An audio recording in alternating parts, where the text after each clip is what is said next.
네, 천국에 가면은 장애인들이 없잖아요. 천국에 가면. 그렇죠. 그렇다면 천국에 갔을 때 모든 사람이 다 기쁘고 행복하긴 하겠지만 어떤 사람들이 가장 유난히 행복해 하겠습니까? 아마 한 번도 뛰지 못했던 사람들이 뛰면서 기뻐할 것이고 한 번도 보지 못했던 사람들이 보면서 얼마나 기뻐하겠습니까? 여러분들이 아마 그 영상으로 아마 본 적이 있을 텐데 닉 부이치치라는 분이 있죠. 그는 팔과 다리가 없이 아주 심각한 장애를 가지고 태어났습니다. 그래서 이 아이의 엄마가 아이를 받아들이고 품에 안는 데까지 4개월이 걸렸다고 합니다. 차마 보지를 못해서. 다행히 아이가 천성이 굉장히 밝고 명랑했지만 학교에 이제 다니기 시작하면서부터 본인이 얼마나 다른 아이들과 다른지를 느끼면서 왕따도 당하고, 그래서 8살의 나이에 이미 몇 차례 자살 기도를 하기도 했었습니다. 그렇게 암울한 날도 있었지만 그러던 이 닉에게 그 용기를 준 사람들이 있었는데, 그 중에 한 사람이 이제 신문에서 우연히 보게 된 일본인이 한 명 있었는데, 그와 거의 비슷한 모습을 하고 있었지만 굉장히 씩씩하게 살아가고 있는 그 일본 사람을 본 거죠. 그 사람은 이제 10년 정도, 나이 차이가 10년이 나더라고요. 그러니까 10년 정도 전에 닉과 거의 비슷한 모습으로 태어났는데 이름이 오토타케 히로타다입니다. 그러니까 그는 극도의 장애를 가지고 태어났지만 삶을 포기하지 않았고 사회 운동도 하고 장애인 인권 운동도 하면서 활발하게 없어요. 그 상상하기 어려운 삶을 살아간 거잖아요. 팔과 다리가 없는 삶을 생각하면. 그런데도 그분도, 그 일본인도 미소를 지어 보이는 그 책 표지가 되게 유명하죠. 그래서 정말 많은 사람들에게 그 희망을 보여주는 그런 사람이 된 거죠. 그에게는 그 4개월이나 엄마할 수 없었던 닉과는 달리 굉장히 훌륭한 엄마가 있었어요. 처음에 그 일본인 분이 태어났을 때 병원에서 차마 아이를 엄마한테 바로 보여줄 수가 없었대요. 그래서 아이가 황달이 있다, 그래서 좀 기다려야 된다 하면서 시간을 이렇게 끌었는데 결국 이제 엄마가 그 아이를 받고 전혀 놀란 기색이 없이 오히려 아이가 너무 예쁘다고, 너무 귀엽다면서 바로 이렇게 받아준 거죠. 그래서 이 엄마가 이 아들을 굉장히 사랑해주고 정말 지지를 해주면서 뭐든지 할 수 있게 도와주면서 스포츠도 정말 여러 가지 스포츠도 하고 방송국 리포터도 하고 뭐 학교의 선생님도 되고 한계가 없는 그런 활동들을 했는데, 그러면서 이제 닉과 같은 사람에게 어떤 소망을 주기도 한 거죠. 그러니까 이 사람들을 보면은 세상을 온전하게 살 가능성이 전혀 없는 존재인데도 그 엄청난 장애를 극복했을 뿐만이 아니라 오히려 정상인 사람들보다 더 많은 영향력을 끼치면서 살아갔던 사람들이고, 또 두 분 다 결국에는 그 정상인 아내를 맞아서 아이들도 낳고 또 이런 것들까지도 굉장히 비슷한 두 사람이었어요. 그런데 이 두 사람의 현재는 완전 달라집니다.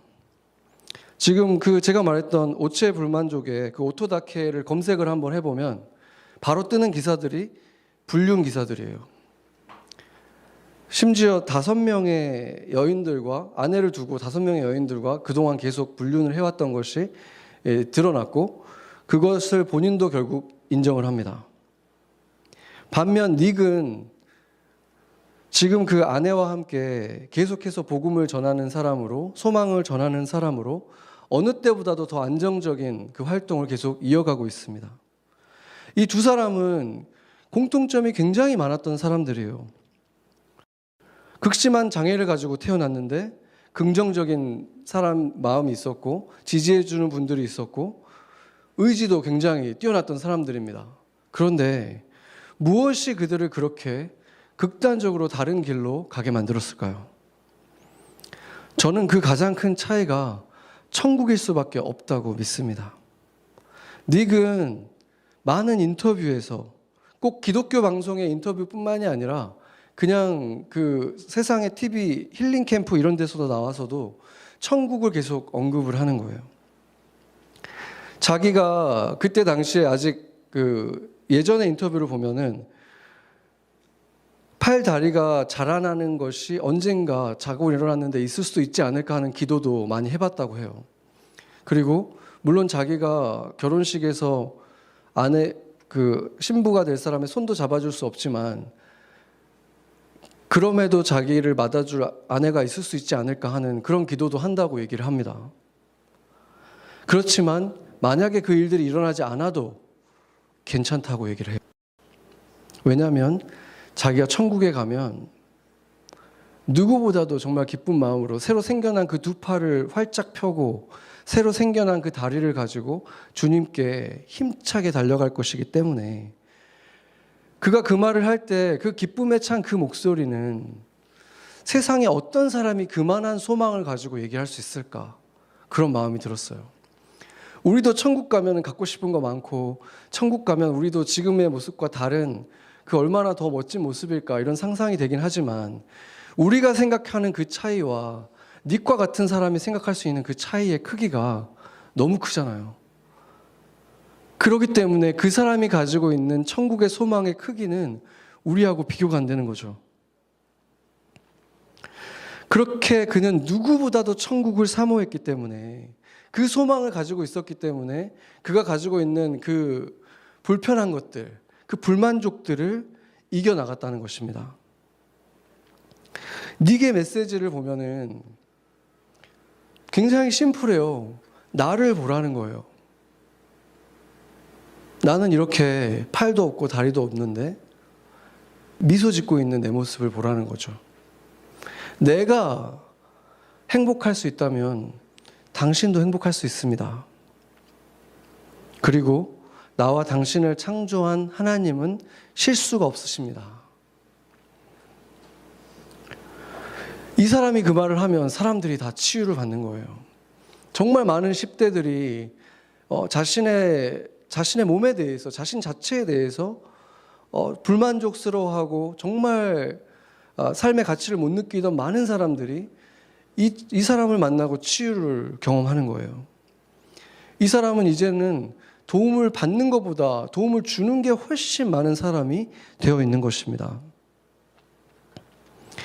인간에게 있어서 세상의 삶이 전부라고 생각을 하면 그래서 결국은 최대한 이곳에서 내가 할 수 있는 걸 다 경험해 봐야 되고 다 누려봐야 되는 것이 인생의 목적이 되고 만다면 인생은 어떤 식으로든 타락할 수밖에 없는 것입니다. 여기 이 짧은 인생에서 다 누려봐야 한다면 희망이라는 것은 금방 욕망이 되어버리기 때문입니다. 그러나 천국이 실제하기 때문에 장애는 더 이상 비극이 아닌 것이죠. 장애는 불편이 되고 그 불편은 하나님의 영광을 드러내는 선물이 이렇게 될 수 있는 겁니다. 그리고 그 사실이 세상에 드러날 때 그 소망을 가진 사람이 나에게 소망이 있다 한마디를 할 때 그는 누구보다도 빛나는 사람이 되는 것입니다. 그 사람들이 가진 소망의 크기를 누구하고 비교할 수가 있겠습니까? 그렇기 때문에 그들이 그 소망은 자신을 넘어서서 많은 사람들을 비추는 빛이 되고 많은 사람들의 목을 축이는 물줄기가 되는 것입니다. 저희 닉의 아내는 어떤 삶을 살아갈까 궁금하잖아요. 그래서 제가 인터뷰를 한번 찾아봤는데 정말 믿기지 않는 말을 하더라고요. 뭐라 그러냐면 닉을 처음 만났을 때부터 지금까지 솔직히 그가 장애인으로 여겨지지 않습니다. 이렇게 얘기를 해요. 팔과 다리가 없는데 자기는 장애인으로 안 보인대요. 물론 그에게 힘든 날을 겪는 것을 볼 때가 있지만 자기가 아는 어떤 사람보다도 대단하고 존경스러운 사람이라고 얘기를 하더라고요. 하나님은 왜 이 사람을 이렇게 태어나게 만드셨을까?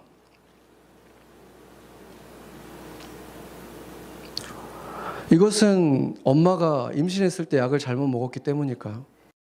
아니면 유전적인 그 병 때문일까? 뭔가 구체적인 그런 이유는 있겠지만 네게 동생들은 다 정상으로 태어났고 약을 잘못 먹은 아이들이 다 그렇게 또 태어나는 것도 아니잖아요. 그렇다면 이것은 누구의 잘못이라고 얘기를 해야 될까요? 우리는 이렇게 자연히 누군가의 잘못이라고 생각하게 된다는 거예요. 대부분의 사람들은 그렇게 생각해요. 그 신을 믿는 사람들은 그런 구체적인 어떤 약이나 유전이 아니더라도 분명히 누군가의 죄 때문이겠지라고 또 쉽게 단정짓게 됩니다.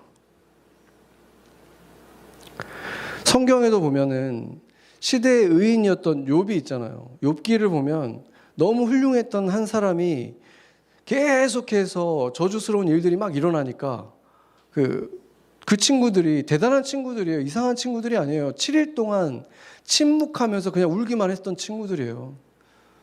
굉장한 분들이죠. 어떻게 7일 동안 아무 말도 안 하고 그냥 같이 울어줄 수만 있을까? 대단하죠. 근데 그 친구들이 결국에는 입을 열기 시작하는데 그 한마디로 정의하면 그거예요. 너가 아마 너도 모르게 지은 죄들이 있을 거야. 하나님이 죄 없는 사람을 이렇게 할 리가 있겠니? 이 말인 거예요. 그런데 하나님 뭐라고 하십니까? 뭐라고 하냐면 그 친구들의 말이 다 틀렸다. 이렇게 말씀하시는 거예요.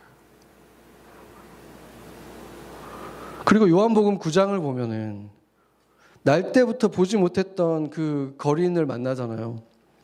근데 제자들이 물어보죠. 저 사람이 저렇게 태어난 게 저 사람 부모의 죄입니까? 저 사람의 죄입니까? 두 개 중에 하나라는 거죠. 그런데 예수님은 그때도 틀렸다. 너희들이 틀렸다. 이렇게 말씀하시죠. 요한복음 9장 3절 같이 한번 읽어보겠습니다. 예수께서 대답하시되 이 사람이나 그 부모의 죄로 인한 것이 아니라 그에게서 하나님이 하시는 일을 나타내고자 하심이라. 아멘. 하나님이 하시는 일을 나타내기 위해서 이 사람은 이렇게 된 것이다라고 말씀을 하신 거죠. 차마 자기가 낳은 아이인데도 4개월 동안이나 차마 바라보지 못했던 그 니게 엄마에게, 그 아내에게 니게 아빠가 이렇게 말했대요. 여보, 하나님은 실수가 없으시잖아. 우리 아기 좀 봐. 너무 사랑스러워.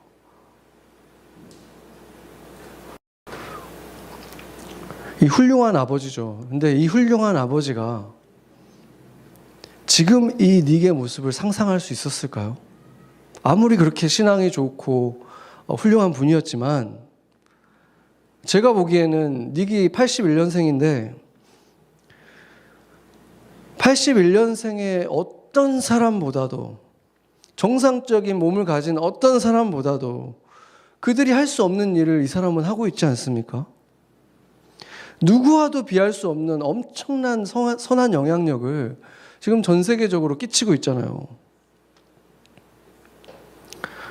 왜 그의 메시지가 더 큰 울림과 따뜻한 감동을 주는 것입니까? 성경이 그것에 대한 답을 주죠.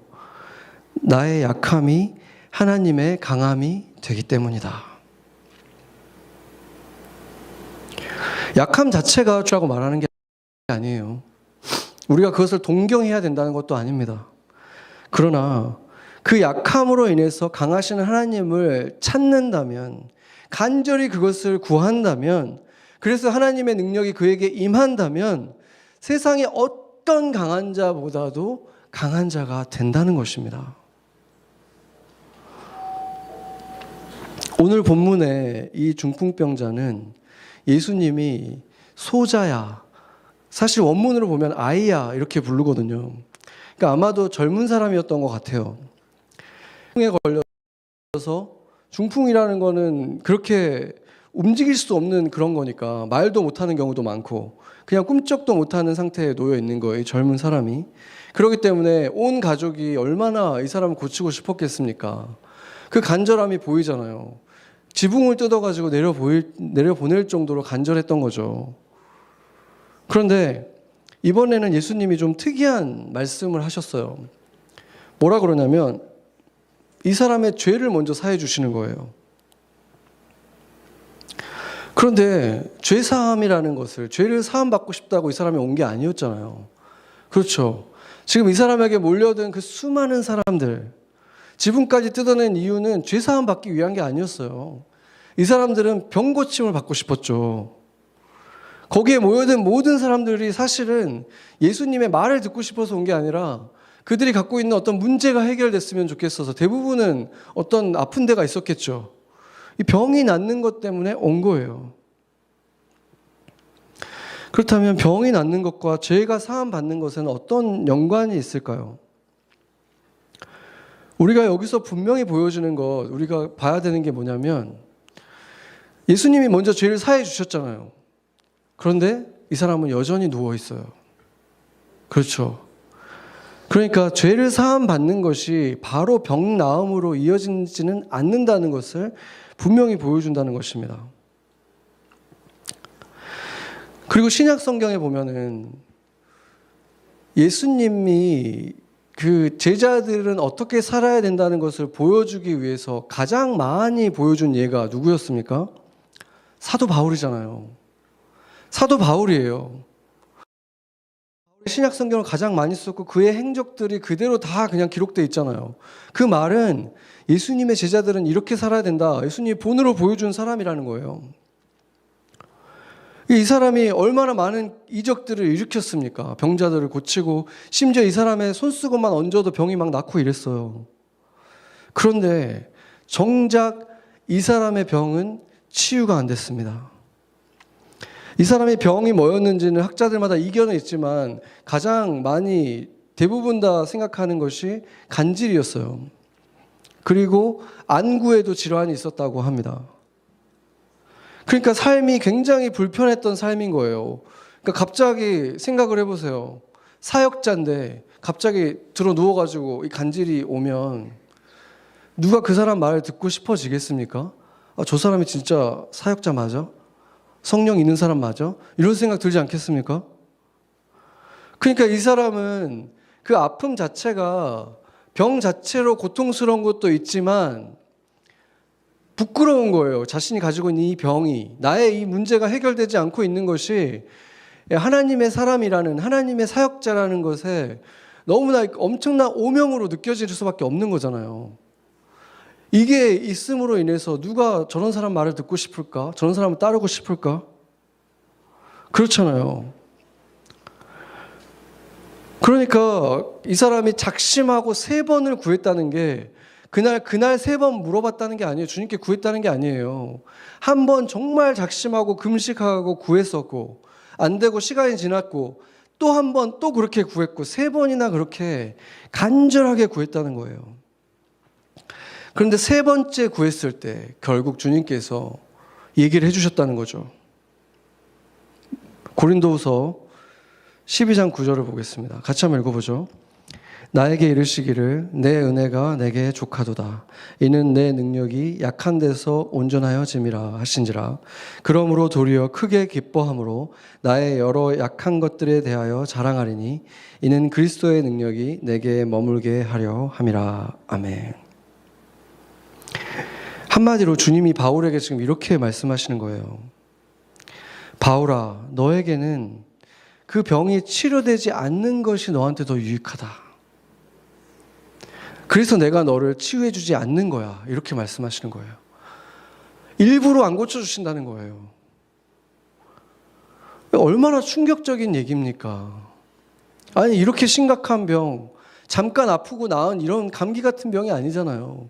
평생 따라가는 이 고통스러운 병인데 이게 있는 게 너한테 더 좋다. 얼마나 충격적입니까? 그가 건강하고 강하고 멋진 외모로 다녀야 사람들이 예수 좀 믿으니까 정말 좋다. 그래야지 예수 믿고 싶은 마음이 더 생길 텐데 주님은 그게 아니라는 거예요. 너의 그 약한 모습이 더 좋다. 그뿐만이 아니라 바울의 제자 중에서도 아들처럼 사랑했던 디모데가 있잖아요. 디모데 전서 5장 23절을 보면은 두 가지가 아팠다는 거예요. 그러니까 한 가지 병은 정확하게 뭔지 모르지만 위장이 약하다는 거죠. 그래서 그냥 계속 아프다는 거예요. 위장이 계속 약한 상태로 있는 것이고 또 한 번씩 계속 찾아오는 어떤 병이 또 있다는 거죠. 그런데 하나님이 치유해 주실 거야 이렇게 말씀하는 게 아니라 이제 포도주를 좀 써라. 이 무슨 말입니까? 하나님이 너한테 이 병을 안 고쳐주시고 그냥 놔두시는 병인데 그냥 고통을 덜하기 위해서 좀 덜 자주 아프기 위해서 이렇게 하는 게 좋겠다 이렇게 얘기해 주시는 거예요. 지금 바울에게 있어서 하나님이 너무 사랑하는 바울 그리고 그의 후계자 디모데 둘 다 하나님이 병을 안 고쳐주신다는 거예요. 그것도 일부러. 그러고 보면은 성경에서 병 고침이 일어나는 대부분의 경우들을 생각해 보세요. 대부분의 경우를 보면 예수님을 잘 믿고 따르던 사람들이 아니었습니다. 오히려 예수님을 잘 믿고 제자로 살아가던 사람들에게 병 고침은 거의 일어난 적이 없었다는 사실을 발견하게 되는 거예요. 병 고침을 받았던 사람들을 보세요. 그냥 예수에 대한 소문을 듣고 와가지고 고침받은 거예요. 예수님에 대해서 잘 몰랐어요. 예를 들어서 아까 우리가 봤던 그 요한복음 9장에 그 날 때부터 맹인이었다가 나음을 입은 이 사람도 예수님이 이제 고쳐준 다음에 사람들이 계속 찾아오잖아요. 누가 고쳐줬냐? 그 사람은 어떤 사람이냐? 몇 번을 물어보거든요. 그 사람이 그래요. 그 사람이 누구냐 그러니까 하나님의 선지자입니다. 엘리야 같은 사람이라고 생각한 거예요. 그냥 이 사람은. 그런데 나중에 예수님이 이 사람을 다시 찾아갔을 때 처음에 못 알아보죠, 심지어. 왜냐하면 눈을 못 볼 때 예수님을 만났었기 때문에. 보고 나서 오히려 못 알아봤다가 예수님이 이제 내가 너를 고쳐줬다 얘기하고 나서 절하면서 주여 이렇게 부르게 되는 거예요.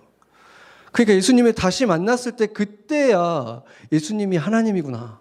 이걸 알게 된다는 거죠. 그러니까 병 고침을 받던 그 순간에는 예수님이 누군지 몰랐다는 거예요. 이처럼 많은 사람들에게 있어서 이 병 고침이라는 이 엄청난 일은 하나님의 실제에 대해서 하나님이 실제 존재하시는구나. 이렇게 정말 그 은혜를 경험하게 되고 눈이 새롭게 떠지게 되고 나병이 낫고 하는 이 엄청난 경험을 통해서 하나님을 보게 되는 한 굉장히 중요한 계기가 되는 것은 사실인 것이죠. 그런데 그 모든 사람이 다 예수님을 믿게 되고 예수님의 제자가 된 것은 아니었습니다. 상징적인 것이 지난주에 봤던 그 나병 환자들이잖아요. 10명이 고침을 받았는데 1명만 돌아왔죠. 오히려 돌아온 사람이 더 적었다는 거예요. 반면에 바울이나 디모데처럼 예수님을 바로 알고 예수님을 위해서 정말 목숨을 걸고 살아갔던 이 사람들에게는 정작 병 고침의 은혜가 없었다는 것입니다. 그리고 하나님이 그 이유를 직접 밝히신 그 이유는 그게 그들에게 남아있는 것이 그들에게 더 유익하기 때문이다. 이렇게 말씀하셨다는 것입니다. 왜 약한 것이 더 좋은 것이라고 말씀하시는 것입니까? 모든 제자들 중에서도 바울은 누구보다도 담대했고 죽음을 두려워하지 않았어요. 바울이 뭐라 그랬습니까? 나는 죽음도 유익한 것으로 여긴다. 그리고 바울의 고백들을 보면은 우리가 막 찔리잖아요. 어떻게 저런 고백까지 할 수 있을까? 이 사람은 내가 정말 십자가라도 매달려서 빨리 주님 보러 가고 싶다. 이런 사람이었어요, 바울은. 그런데 바울이 다른 사도들하고의 다른 특징이 있잖아요. 바울은 다른 사도들처럼 가정을 꾸린 것도 아니었고 자식도 없었고 또 육체의 질병이 계속해서 자신을 괴롭혔던 가장 약한 사람이었다는 거예요. 그리고 모든 사도들 가운데에서도 의심을 받고 사도라는 것을 인정을 받지 못했죠. 왜냐하면 예수님이 살아계셨을 때 따라다녔던 그 12 제자 중에 포함도 되지 않았거든요. 그러니까 그 모든 기준들로 봤을 때 바울이 가장 뭔가 퀄리파이가 안 되는 사람처럼 느껴지는 사람인 거예요.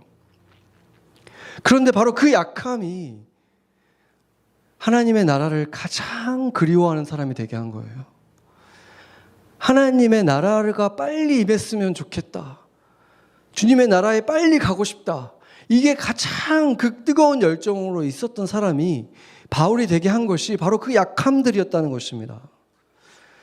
그래서 바울은 그 은혜 가운데 계속해서 머무를 수가 있었다는 거예요.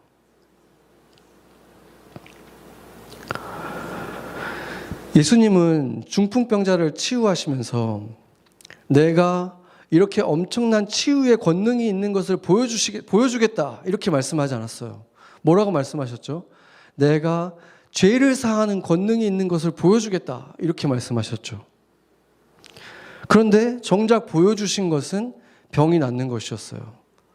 왜냐하면 죄 사함은 눈에 안 보이니까. 이 수많은 사람들, 날 때부터 맹인이었던 자들, 일어나지 못했던 사람들, 38년 동안 중풍병을 앓았던 이런 사람들이 막 나았어요. 그런데 이 모든 일들의 목적은 사실은 병 고침이 아니라고 말씀하는 거예요. 병을 고쳐준 이유는 그냥 이거였어요. 글을 못 읽는 아이들에게는 너무 좋은 책이지만 읽을 수가 없으니까 어떻게 합니까? 그림책을 만들어주잖아요. 큰 그림만 있는 책을 보여주잖아요. 병 고침은 그런 것입니다. 그렇게 보여주는 기적을 통해서 좀 마음의 문을 열고 혹시라도 이 사람이 예수님 믿게 되지 않을까, 그런 거예요. 보이지 않지만 죄사함이라는 것이 있고 천국이라는 곳이 있고 그래서 너희들도 그 천국 갈 수 있다. 천국 가면 이렇게 다 낫는 곳이다. 이걸 보여주기 위해서 병 낫게 하신 것이지 다시 병들 건데 다시 죽을 건데 그렇잖아요. 그게 목적이 아니라는 것입니다. 병이 낫는 이 경험을 통해서 천국의 사모함이 좀 생길까 봐 사모함 가지라고 더 중요한 병 고침보다 비교가 되지 않게 중요한 죄사함을 받고 천국 가는 것에 대한 소망을 갖게 하기 위해서 주님이 병을 고쳐주신 것입니다. 영영 아픔 없는 곳을 사모하라. 그래서 지금까지 우리가 마가복음을 보면서 예수님이 병자들을 치유하는 장면을 볼 때 결국 치유에 대한 두 가지 이유를 우리가 보게 된 거예요. 첫째 이유는 너무 단순해요. 예수님이 가시는 길에 계속해서 보이는 이 사람들을 주님이 그냥 지나치지는 못하시는 거예요. 그러니까 다 고쳐주시면서 다니셨죠. 그게 한 가지 이유였고, 두 번째 이유는 오늘 보여준 것처럼 치유 자체가 목적이 아니라 천국을 사모하는 마음, 하나님 나라를 사모하는 마음을 심어주기 위해서 병을 고쳐주셨다는 것입니다. 그래서 병은 고쳐졌지만 하나님 나라를 사모하는 마음이 생기지 않았으면 사실은 별로 그렇게 의미가 없는 것입니다. 닉 부이치치와 같은 사람을 실제로 마주한다면 어떤 느낌이 들까요? 지금 여러분 앞에 서 있는 사람이 정말 이렇게 팔이 없고 다리가 없고 이렇게 조그만 사람이라면, 그래서 여러분 앞에 서려면은 이렇게 높은 이 탁자 같은 게 필요하고 그 위에 이 사람이 섰다고 말해야 될까요? 이 사람이 이렇게 있다면 어떤 마음이 들까요? 애써 아무렇지도 않고 정상인을 보는 것처럼 바라봐 주는 것이, 내 마음은 그런 건 아니지만 그냥 그런 척 하는 게 옳은 태도일까요? 세상 사람들은 그렇게 하라고 하잖아요. 그냥 정상인 것처럼 대하는 게 가장 좋은 거야.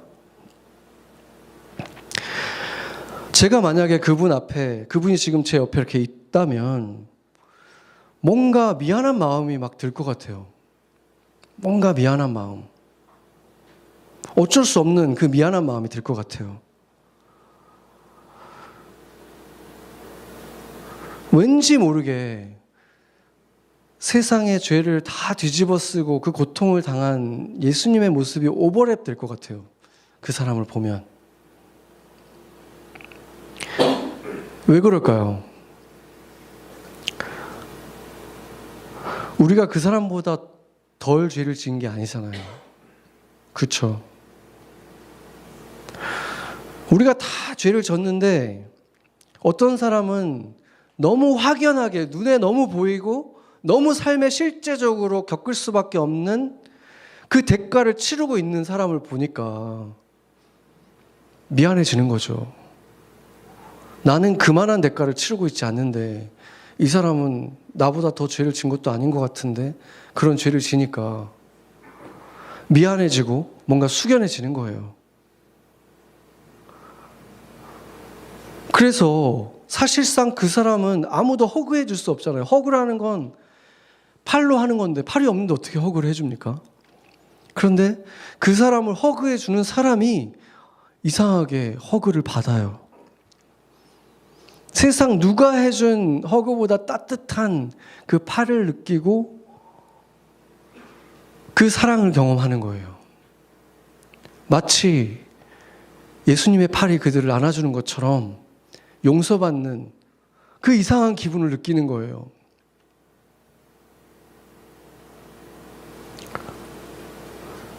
제가 얼마 전에 본 또 하나의 다큐멘터리가 있는데 20년, 25년 정도 이제 같이 사는 부부인데 매일 손을 꼭 붙잡고 다니는 부부입니다. 사실 두 사람은 하루에도 수차례 마주 앉아가지고 계속 손가락으로 뭔가 신호를 계속 보내요. 이 남편 조영찬 전도사님인데 시청각 장애인입니다. 시각과 청각 장애인이에요. 눈은 전혀 안 보이고 소리는 아주 미세하게 들리는데 거의 뿌옇게 들려서 알아들을 수가 없는 그런 거의 들을 수 없는 정말 중증 장애인이에요. 아내 김순호 씨는 사진을 보면 알겠지만 키가 120cm 그 중증 척추 장애인입니다. 그 두 사람의 이야기가 다큐멘터리로 만들어져서 그 다큐멘터리계 깐느라고 하는 암스테르담 국제영화제에서 대상을 받았다고 합니다. 아무것도 보이지 않는 걸 한번 상상을 해보세요. 정말 눈을 감고 아무것도 보이지 않아요. 그리고 소리도 미세한 그냥 삐 거리는 소리만 그냥 들리는 거예요. 그런 기가 막힌 삶을 상상조차 하기 힘들죠, 정말로. 그래서 그는 자기 자신을 달팽이라 그래요. 왜냐하면 달팽이가 눈이 안 보이잖아요. 그리고 촉수로 감각으로만 자기가 알 수 있고 그리고 굉장히 느리잖아요. 그러니까 더듬으면서 사니까 느릴 수밖에 없고 그래서 자기 자신을 달팽이 같다고 말을 하고 또 보지도 듣지도 못하는 사람은 완전한 암흑 속에 살아가는 거잖아요. 그러니까 보이지도 않고 들리지도 않으면 깜깜한 우주 공간에 자기 혼자 있는 것 같은 느낌이 드니까 자기를 또한 우주인 같다고 말하기도 합니다. 그래서 그 다큐멘터리 이름이 달팽이의 별이더라고요. 그래서 이 다큐멘터리가 굉장히 까다로운 그런 비평가들에게까지도 우주에서 가장 아름다운 사랑이라는 극찬을 받았습니다. 그런데 정작 주인공인 자기 자신은 이 영화를 본 적이 없죠. 볼 수가 없죠. 볼 수도 없고 들을 수도 없으니까. 그리고 그뿐 아니라 뭐 영화라는 것 자체를 한 번도 본 적이 없죠. 이 다큐멘터리 속에서 아내가 이제 둘의 삶에 대해서 얘기를 하다가 문득 깨달은 듯이 이렇게 말을 합니다. 우리는 같은 날에 같이 세상을 떠나야겠네. 이렇게 그 손가락 6개로 하는 그 점화라는 그 언어로 대화를 하는 거예요. 이렇게 이제 남편한테 말을 하니까 남편이 이렇게 말합니다. 그래, 둘이 함께 기도하는 자세로 꼭 같은 날, 같은 시간에 천국에 가야 해. 이렇게 말을 하죠. 그의 인생의 의미가 무엇일까요? 하나님을 믿는다고 말하고 심지어 신학교를 박사 과정까지 해서 최초로 시청각 장애인 최초로 신학 박사를 받은 분이고 히브리어를 막 하더라고요. 히브리어를 공부하는 모습을 보면서 정말 기가 막혔어요. 아니, 자기를 창조한 하나님에 대해서 어떤 마음이 들 수 있을까? 보지도 듣지도 못한다면 어떻게 그 하나님에게 감사한다는 말을 할 수 있고 찬양한다는 말을 할 수 있고 그 하나님을 전하는 목회자가 되겠다고 할 수 있을까? 그리고 그 남편이 그 과정을 다 밟는 모든 순간에 함께 할 수밖에 없었던 이 아내는 어떻게 이 엄청난 희생을 하면서도 그렇게 환한 미소를 지을 수가 있을까? 이 모든 것이 기적인 거죠. 세상 사람들이 볼 때는. 천국을 믿지 못하면 도저히 이해할 수 없는 것이죠. 그렇잖아요. 제가 그 다큐멘터리를 봤는데 굉장히 사실은 기술적으로 보면은 잘 만들어진 건 아닌 것 같아요. 연출이나 이런 게 막 뛰어나진 않았어요. 그런데도 그게 엄청난 극찬을 받고 한국 최초로 대상을 받고 막 이런 일이 일어날 수밖에 없었던 것은 그냥 그것을 바라보고 모든 사람들이 어떤 경이로움을 경험한 거예요. 어떻게 저렇게 살 수가 있지? 어떻게 저런 삶이 가능하지? 그 경이로움 속에서 보는 사람마다 자신들이 너무 작아지는 거예요.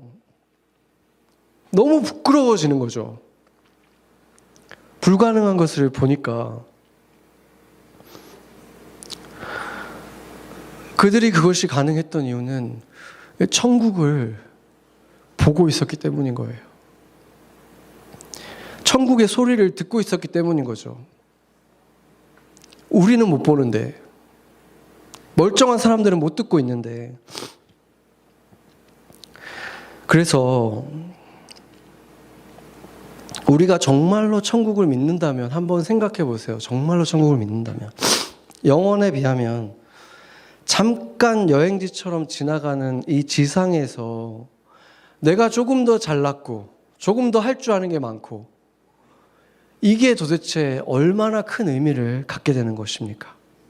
이게 뭐가 그렇게 중요한 것이겠습니까? 그래서 닉과 같은 사람을 만나면, 이 조용찬 전도사님 같은 사람을 만나면 우리는 천국을 조금 맛보게 되는 거예요.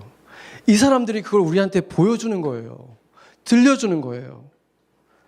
그래서 제가 이분들의 삶을 보면서 눈을 한번 감아봤어요. 눈을 감고 그냥 한번 상상을 해봤어요. 이게 이대로 눈이 안 떠진다면 어떨까, 삶이라는 것이. 물론 비교도 안 되죠. 여전히 들리고 있으니까. 그때 제가 어렴풋이 그것을 느끼게 됐습니다.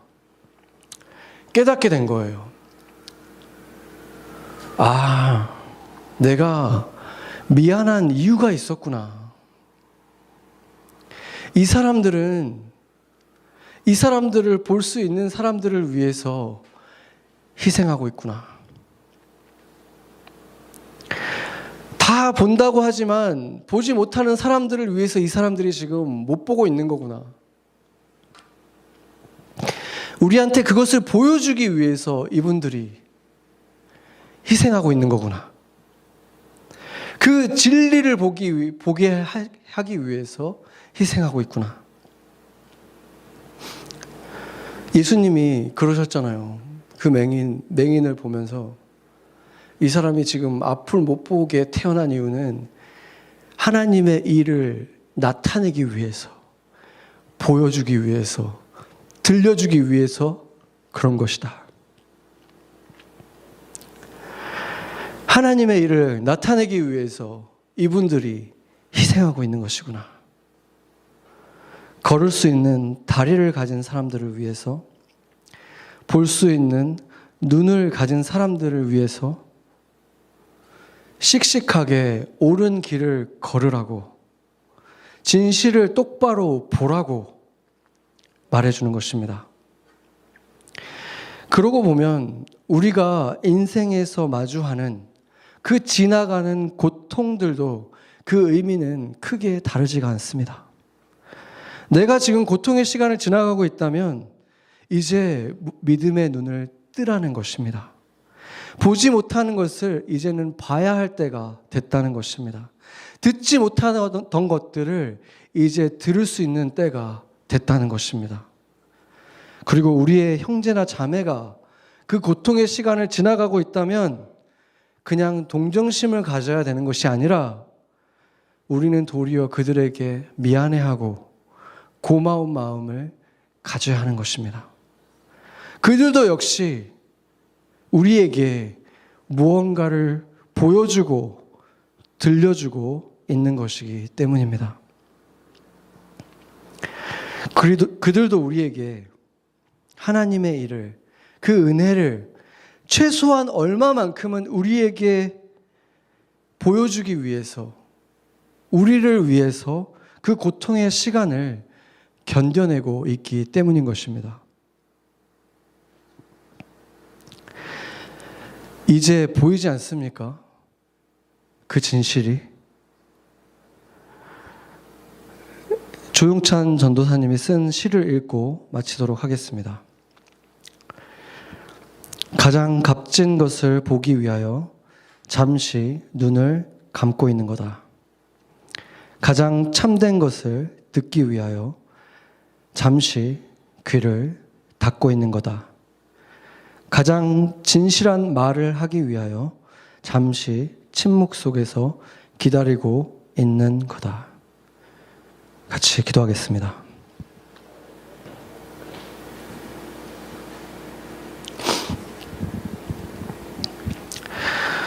잠시 눈을 감고 그분들이 고통을 당하는 것이 내게 어떤 의미인지를 생각해 봤으면 좋겠습니다. 세상에 그냥 불운하다라고 생각했던 그들의 고통은 우리를 향한 어떤 메시지가 분명히 있습니다. 지금 전쟁으로 또 어떤 세상의 사건들로 인해서 고통하는, 울부짖고 있는 그 사람들의 고통 속에도 우리를 향한 메시지가 있습니다. 우리가 그것을 잠깐 묵상하면서 보는 시간을 갖도록 하겠습니다. 기도하겠습니다.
우리가 잠깐 기도할 때 만약에 우리가 나도 모르게 다른 불행을 겪고 있는 사람들을 보면서 그것이 뭔가 그들의 죄 때문이다라는 정죄하는 마음을 가졌던 순간들이 있었다면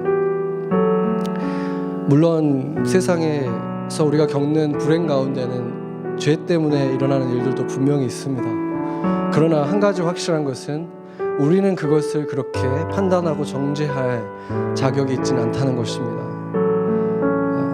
우리가 그 불행을 피할 수 있었던 것이 내가 더 죄가 없었기 때문이라고 말할 수 없기 때문입니다. 그래서 만약에 우리가 누군가를 봤을 때 누군가의 불행을 보면서 죄로 인함이다라고 그렇게 정죄하는 마음을 가진 순간이 있었다면, 특별히 몸이 불편한 사람들을 보고 그런 순간이 있었다면 우리가 회개하고 잠잠히 주님께 회개하고 그들께 미안한 마음, 빚진 마음, 그렇게 그들의 통해서 우리에게 주신 메시지가 무엇인가 다시 깨달으면서 나아가는 시간 갖겠습니다. 같이 기도하겠습니다.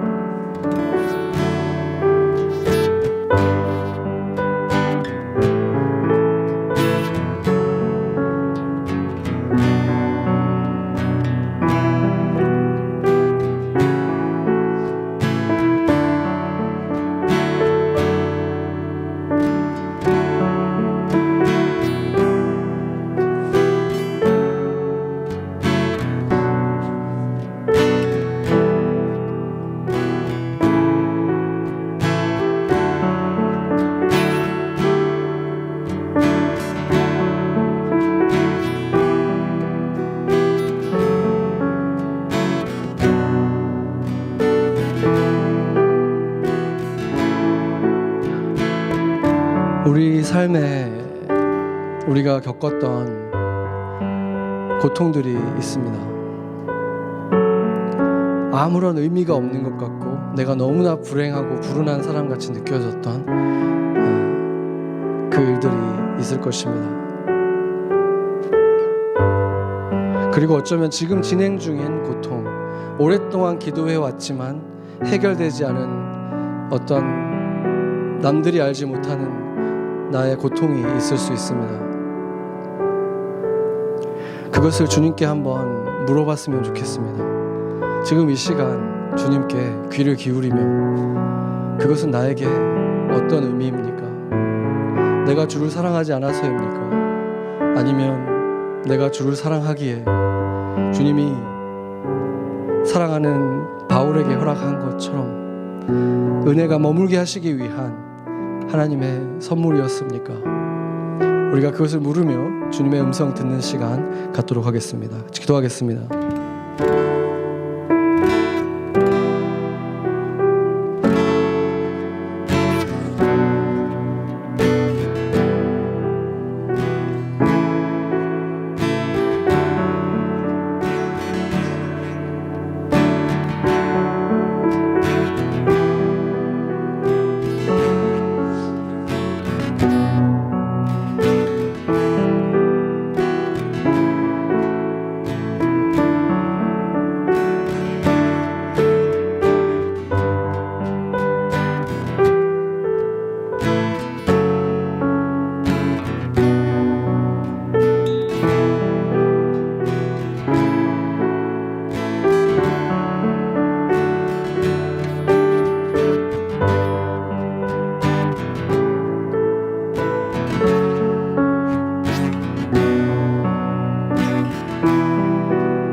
마지막으로 우리 주변의 형제 자매들 가운데 고통의 시간을 지나가는 사람들이 있습니다.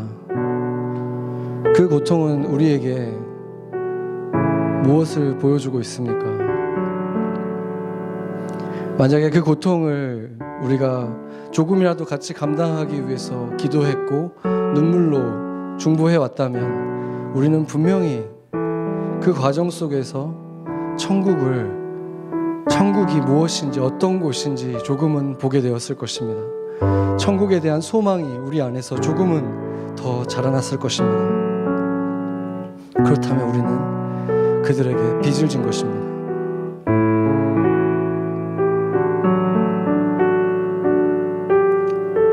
아니면 오랫동안 문제가 해결되지 않는 사람들을 보면서 나도 모르게 욥의 친구들처럼 한동안은 기도하고 한동안은 긍휼히 여겼지만 동정심을 가졌지만 그게 길게 이어질 때 어느 순간 그 삶 안에 뭔가 문제가 있다, 하나님과 관계가 바르지 않다 하는 정죄감을 조금이라도 가졌다면 회개해야 할 것입니다.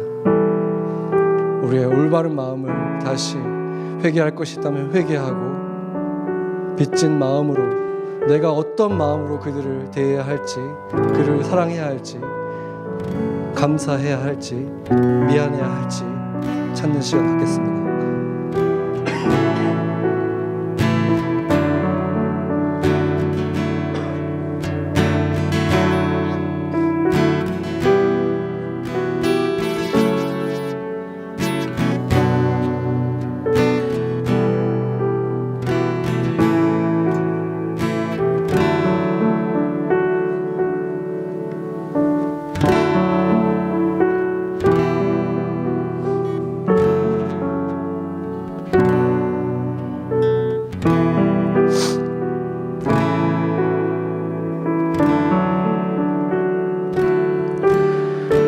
나에게 이르시기를 내 은혜가 내게 족하도다. 이는 내 능력이 약한 데서 온전하여짐이라 하신지라. 그러므로 도리어 크게 기뻐함으로 나의 여러 약한 것들에 대하여 자랑하리니 이는 그리스도의 능력이 내게 머물게 하려 함이라. 그러므로 내가 그리스도를 위하여 약한 것들과 능욕과 궁핍과 박해와 공고를 기뻐하노니 이는 내가 약한 그때에 강함이라. 아멘. 주님, 제가 주를 가장 사랑했던 때가 과연 더 많은 것을 소유하고 더 강했을 때가 아니었습니다. 내가 가장 약하고 아무런 소망이 보이지 않을 때 주의 빛이 나의 유일한 소망이요 나의 전부였습니다. 그 사랑을 다시 시작하고 싶습니다. 보이는 모든 것을 넘어 더 존귀한 그리스도를 매일 매 순간 보게 하셔서 모든 것들은 그에 마땅한 자리들을 찾게 하여 주시옵소서. 나의 하찮은 경험과 조금 더 커진 능력을 의지하는 어리석음에서 우리를 건져주시고, 모든 의지하며 눈 깜빡할 사이에 지나가 버릴 이 인생 주와 함께만 살게 하시고, 세상이 주는 조악한 쾌락과 편안들을 쫓지 않게 하시고, 주님만이 주실 수 있는 참된 평안과 기쁨으로 두려움 없이 살아가게 하여 주시옵소서. 참으로 값진 것을 보는 눈을 주시고 참된 소리를 듣는 귀를 주시고 주님 앞에서 가장 진실된 말을 하며 살게 하여 주시옵소서. 십자가의 약함을 부활의 강함으로 새롭게 하시는 우리 주 예수 그리스도의 이름으로 기도합니다. 아멘.